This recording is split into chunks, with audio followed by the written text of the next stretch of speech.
মহাভারত মহাভারতের কথা অমৃত সমান। কাশিরাম দাস কহে শুনে পুণ্যবান। মণ্ডলী করিয়া দহি ফিরে চারিভিত, কোপে হুহুকার ছাড়ে অতি বিপরীত।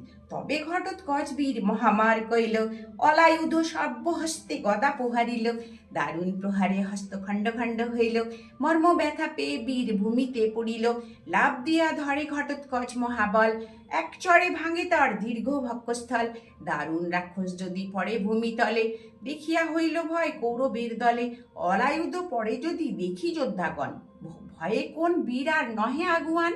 গদা হাতে করিধায় ঘটোৎকচ বীর, গদার প্রহারে সৈন্য করিল অস্থির। মহাকোপে ঘটোৎকচ বায়ু বেগে ধায়, রথ সৈন্য অশ্বচূর্ণ হয় অঙ্গঘায়। লক্ষ লক্ষ পদাতিক হইল সংহার, দেখি দুর্যোধন রাজা করে হাহাকার। আজি ঘটোৎকচ সব করিল সংহার, মোর সৈন্য বীর নাহি সমান ইহার। হরে কৃষ্ণ।